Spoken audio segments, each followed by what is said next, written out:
बात करेंगे राजधानी रांची में आयोजित आदिवासी समाज के विरोध प्रदर्शन की। आदिवासी समाज की तरफ से विरोध प्रदर्शन आयोजित किया गया था और काफी दूर दराज से लोग पहुंचे हुए थे।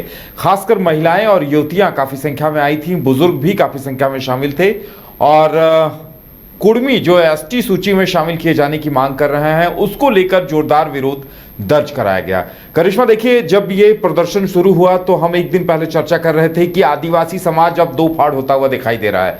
आज मंच से क्या कुछ कहा गया, मंच पर कौन कौन चेहरे दिखे और क्या कुछ संदेश दिया गया? कहीं देखिए अजय तिर्की भी ये कहते नजर आए कि समाज पूरी तरह से एक है, और क्या कुछ दिखा आपको वहां पर? जी उदय, देखिए लगातार सवाल उठ रहे थे कि आखिर मांग एक है तो अलग अलग संगठन अलग अलग दिनों में क्यों इस तरीके का रैली जो है वो आयोजित कर रहा है। आज इसी को लेकर जब हमने अजय तिर्की से बातचीत की तो उनका कहना है चूंकि ये मामला बहुत बड़ा है, चूंकि ये समाज से रिलेटेड है, ये सामाजिक मुद्दे हैं और सभी लोग एक साथ अगर अपनी आवाज को बुलंद करेंगे तो शायद जो मुद्दा वो लोग उठा रहे हैं, जिस चीज को लेकर वो लोग आंदोलन कर रहे हैं, ये आंदोलन वो लोग आगे लेकर जाएंगे। तो हम जरूर ये कह सकते हैं कि जिस तरीके से अजय तिर्की ने ये कहा है कि हम लोग सभी साथ है, एक मंच से अगर यहाँ पर हम लोग आंदोलन को लेकर अपनी बात को रख रहे हैं तो आने वाले समय में इसी तरीके से आंदोलन जो है वो होंगे। देखिए, हमने खुद अजय तिर्की से बातचीत की तो उनका स्पष्ट तौर पर यही कहना था उदय कि आज अगर इस संगठन की तरफ से एक महा रैली का आयोजन किया गया है और यहाँ जो जो बड़े बड़े नेता है वो आने वाले समय में उसी तरीके से, और आने वाले समय में हम ये जरूर कह सकते हैं कि एक दूसरा जो संगठन है वो भी इसी तरीके से महारैली का आयोजन करेगा और इसी तरीके से जो वहां पर महाजुटान होगा, यहाँ के कई लोग जो है वहां पर जाएंगे। लेकिन उनका यही कहना था कि संगठन अलग अलग भले ही है लेकिन मुद्दे एक है और इसी वजह से अलग अलग दिनों में ये रखा गया है ताकि भारत सरकार तक ये बात पहुंचे, अलग अलग दिन करके पहुंचे, ताकि जो आदिवासी समुदाय है, जो लोग दूर रहते हैं वो 12 तारीख को आ जाएंगे, जो लोग नजदीक रहते हैं वो 17 तारीख को आ जाएंगे। लेकिन उनका कहना है कि कोई भी मतभेद नहीं है, कोई भी चीजें जो है वो नहीं है, कोई भी फाड़ नहीं है, आदिवासी संगठन एक है। देखिए 17 अक्टूबर को जो महारैली का आयोजन प्रभात तारा मैदान में किया गया है, इसको भी लेकर उनका कहना है कि यहां पर जितने भी बुद्धिजीवी आए हैं, जितने भी नेता पहुंचे हैं, जो समाज के नेता है, जो इस समाज से आते हैं, उन तमाम जो लोग हैं उस दिन भी जाएंगे और वहां पर इसी तरीके से अपनी आवाज को बुलंद करेंगे। तो आज भी बिल्कुल वैसा ही देखने को मिला। आज ज्योत्सना किरकिट्टा जो है खूब भड़की है कुर्मियों पर और उनका यही कहना था उदय कि कुर्मियों की तरफ से जिस तरीके से उन्हें ट्रोल किया जा रहा है ये कोई कहीं हद तक सही नहीं है, उचित नहीं है। और उनका कहना था कि ये समाज की लड़ाई है और समाज जो है इसी तरीके से अपनी आवाज को बुलंद करेगा जब जब इस तरीके का खतरा जो है वो मंडराएगा। लेकिन उनका कहना है कि उन्हें पर्सनल अटैक किया जा रहा है, ये कहीं से भी ठीक नहीं है। जी करिश्मा, देखिए, एक तरफ अजय तिर्की से लीड कर रहे थे, उन्होंने ये मैसेज जरूर दिया कि समाज पूरी तरह से एकजुट है और देखिए काफी दूर दूर से महिलाएं काफी आई हुई थी और महिलाएं काफी जागरूक इस मुद्दे को लेकर दिखाई दे रही हैं। उनका साफ कहना था कि हम अपनी जाति किसी को छीनने नहीं देंगे।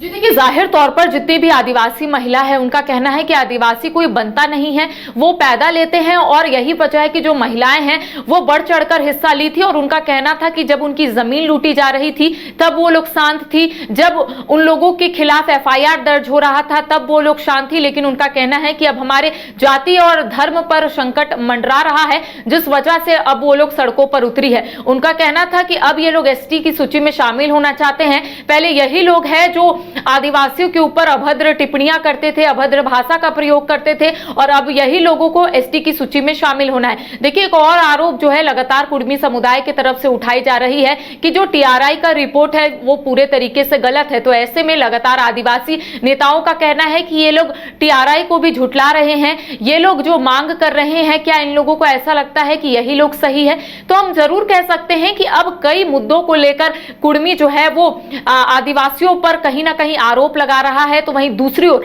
आपने आज देखा होगा कई ऐसे नेता हैं जिनका कहना है कि जब भाषा आंदोलन राज्य में हो रहा था तब कुर्मियों की तरफ से यह कहा गया था कि कुर्मी आदिवासी भाई भाई है। अब जब भाषा आंदोलन खत्म हुआ, जब समाज की बात आई तो दोनों अलग अलग हो गए और दोनों आमने सामने हो गए। तो आपने भी देखा कि कई ऐसे नेता है उनका कहना है कि आज इस मुद्दे को लेकर जरूर अलग अलग है लेकिन कल को जब भाषा आंदोलन होगा तो ये लोग एक बार फिर से हम लोगों के पास आएंगे और बोलेंगे कि आदिवासी और कुर्मी भाई भाई है। तो ऐसे में ये जरूर जरूर हम कह सकते हैं कि नेताओं का कहना है कि सिर्फ आज ही ये आंदोलन खत्म नहीं हुआ है, 17 अक्टूबर को भी ये आंदोलन जो है ये बड़े पैमाने पर होगा, देशव्यापी, या फिर हम कह सकते हैं चूंकि ये माना जा रहा है कि अलग अलग राज्यों से भी बड़े चेहरे आदिवासी के वो आएंगे और वो भी सभा को संबोधित कर ये बताने और समझाने की कोशिश करेंगे कि अभी फिलहाल इस समय में कैसे इंटैक्ट रहना है, कैसे आदिवासी अपनी सभ्यता, अपनी संस्कृति को बचा सकते हैं और कैसे अपने हक और अधिकार जो है वो अपने पास रख सकते हैं। तो अब देखने वाली बात होगी उदय कि 17 अक्टूबर को किस तरीके से महारैली का आयोजन किया जाता है,